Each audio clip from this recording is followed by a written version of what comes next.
There's ministry that we like to do to show three things that God can't do.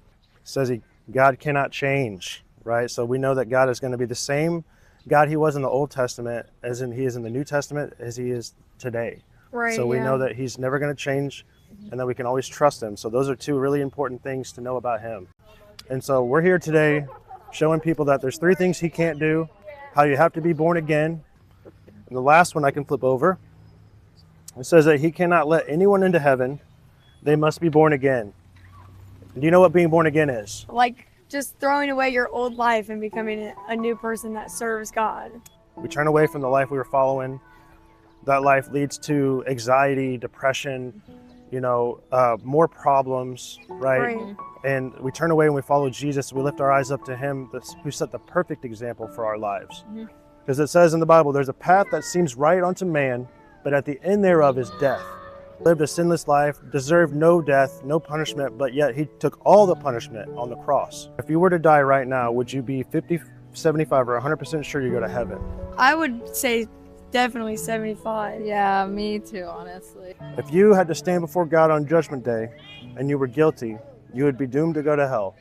But what Christ did on the cross, the last things he said before he died was, it is finished. It's just hard, like with like temptation and stuff. Like you try your best and stuff, but like slowly like falling into like temptation and like worldly stuff is like hard, It's one of the hardest things you can ever choose to do in your life is to follow after somebody who lived a perfect life and then died a horrible death because of it. And to be 75% sure, I thank you for the honesty that you have. Right? But God gave us a test so we can know if we're good enough to get to heaven, called the 10 Commandments. Yes, I have heard of that, yes. So let me go through those real quick. I'll go through 3 of them. Okay. Have you ever told a lie before in your whole life? Yes. Yeah. How many lies do you think you've told?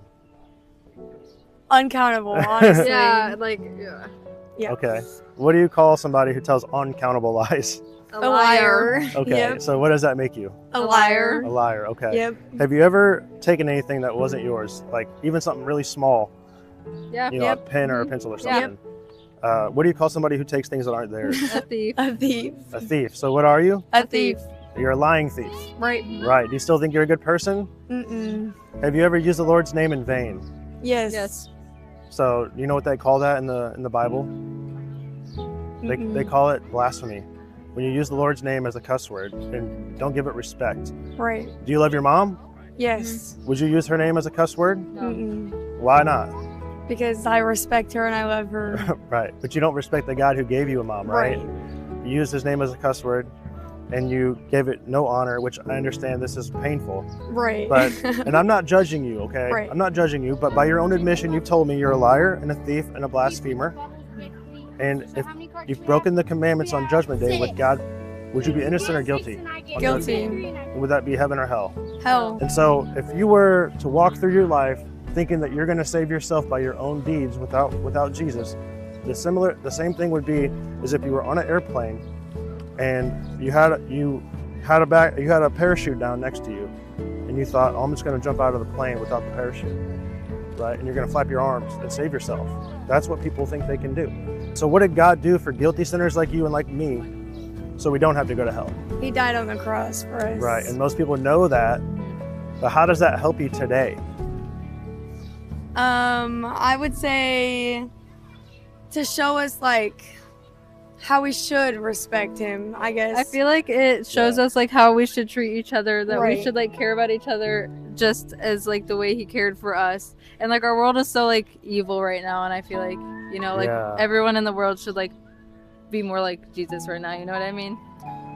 For God so loved the world that he gave his only begotten Son, that whosoever believeth in him should not perish, but have everlasting life. So when he says the world, who does that include? Everybody. Does that include you? Yes. Who does that exclude? Everybody. Right, so we can put your name there, right? Yeah. He says, for God so loved Josh that he gave his only begotten Son, that's Jesus, that whosoever, now who's whosoever? Me. It's you. Yeah. It's me and it's you. It's everybody, but it's not, who's the exclude? Nobody, right? Right. So we can say, for God so loved Josh that he gave his only begotten Son, that if Josh believeth in him, He should not perish. Say you're a thief, you went and stole something from the store, and they caught you on camera, Mhm. and they pull you. The cops come and they take you to the court, Mhm. and you're standing in front of a judge. Mhm. The judge says, "Look, we caught you on camera, caught you red-handed. You stole this, whatever, some clothes Mhm. you wanted. What should I do with you?" And you're gonna say, "Well, look, Judge, I think I'm a pretty good person. I helped this person yesterday, and Mhm. I went and I donated to this Mhm. organization the other day," and you're going to say all these things, and the judge is going to say, "Well, listen, I can't judge you by what you've done right. I can only judge you by what you've done wrong. We're standing before a judge and we're guilty. The only thing we can ask for is mercy. He paid the debt in full. He paid your sin debt in full. So on Judgment Day, when you stand before God, if you have him in your heart when you die, he'll walk into the courtroom and he'll say, not this one, Judge. I paid for his fine, or I paid for her fine." Right? Right. That's what him dying on the cross means now. The implications are our case gets dismissed on Judgment Day. Right. And so if you die without Jesus, then it's like jumping out of a plane without a parachute.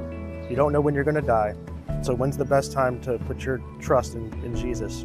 Now. Right Right now. Because we don't know when we're going to die. When's the best time to put our trust in Christ? I know.